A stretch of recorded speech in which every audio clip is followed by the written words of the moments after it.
What's up, y'all? It's your girl Bruja-Africana coming to you with a celebrity tarot reading. Yo, I had already recorded this reading, but for some reason, my phone decided to delete it. So that just gave me an opportunity to go back and fill in some more for y'all. So look here, since you're here already, go ahead and subscribe to my channel. Mash that like, because you know you like me. You know you fuck with me. And share my goddamn channel. I'm very, very close to 500 viewers.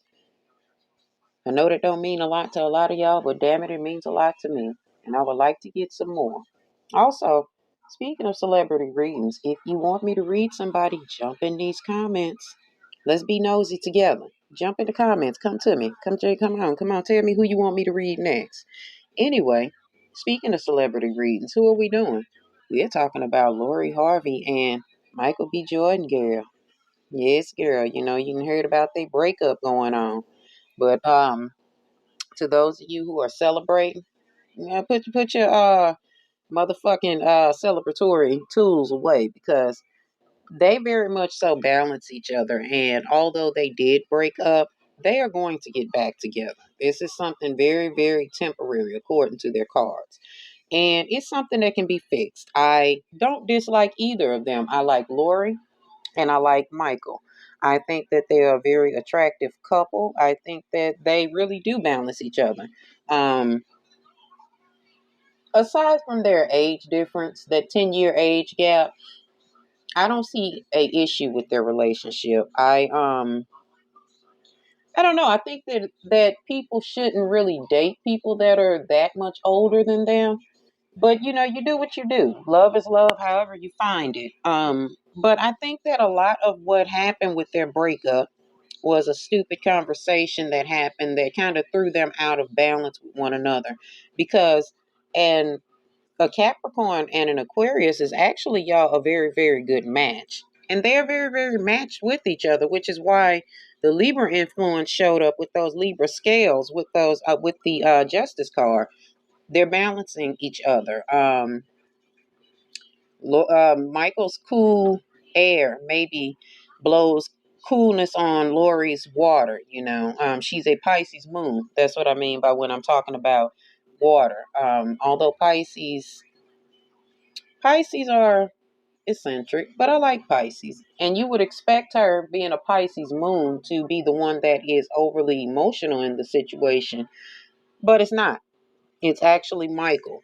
They actually are both quite very emotionally attached to each other. However, Michael is showing up more so underneath the energy of being the feminine energy, if you will, in the relationship. And I'm not saying that she punked him. I'm not saying that she runs over him or anything like that. But I do know that in relationships, there is a masculine and a feminine. And in their relationship, sometimes I want to say Lori may flex that masculinity. Not like she's beating him down or anything, nothing toxic like that. But I think that by her being a Capricorn, a very strong Capricorn, I think that she gives more of the divine masculine in this situation than Michael does, which is fine, because there has to be one or the other. There has to be both in the relationship or it won't work. Um, Lori seems to be the divine masculine and he seems to be the divine feminine in the situation. But they balance each other. And that's what matters the most, right? Well, let's talk about this damn breakup. What happened? They broke up because some shit was said, y'all. Some shit that they said to each other. You know, they all boo and bay and shit in front of us out on TV, but when they get behind closed doors, child, they letting that motherfucking shit fly, honey. And it's more so probably Michael. And I say that because I got a lot of swords energy here. Actually, there's a lot of swords, wands, and coins here. The coins representing the grounding within them, which is why I'm telling you all they'll be back together. They are almost giving me soulmate vibes. They're almost giving me the vibes of two people that were born to be together. But at any rate, somebody said something, or Michael said something, and they just got to arguing about whatever was going on, and whatever was said shouldn't have been said. It's probably something that needed to be said, actually. with the Tower card's influence. And I know the Tower seems to be very, very ominous, but don't let this shit fool you. When a Tower happens, it means that something must occur. And especially if you look at it through this card or this deck, the Tower card it wasn't really built on anything stable.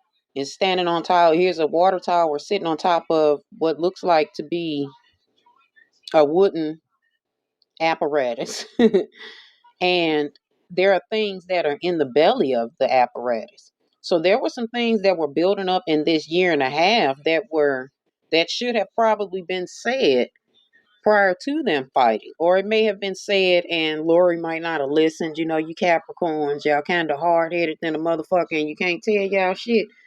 But at the same time, Michael shouldn't have been trying to boss her. That's going to come up in the reading too. I'm going to talk about that too. But what I'm saying is whatever was said in this breakup or whatever was said to cause this breakup had to happen because it was being built up. It was being held on to. It was somebody more than likely Michael or maybe the both of them was holding on to something that they felt the other was doing that they didn't appreciate. And whatever was said during that argument is what caused the breakup. Now let's talk about aside from the breakup because we already know that it's extremely temporary. Well, let's go a little bit deeper into what this fire in this belly of this Tower card was in their relationship. It was Michael B. Jordan, y'all. It was Michael. The issue was Lori may feel like, he was giving. Although, she called him a baby daddy and boo and all of that shit. But this time it wasn't that.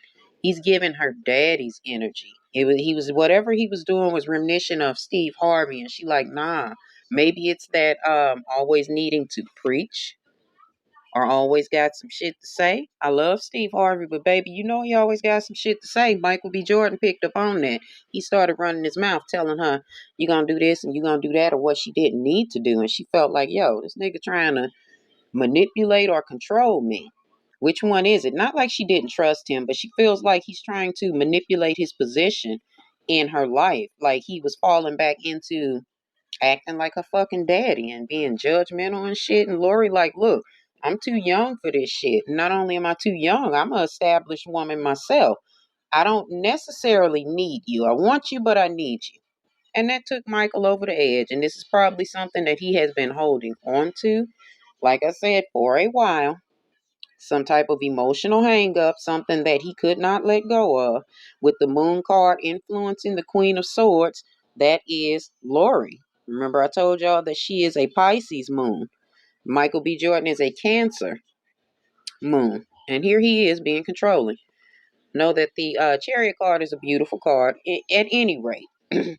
Even in him being way too controlling in the situation, it is still beautiful because there's still forward motion on there.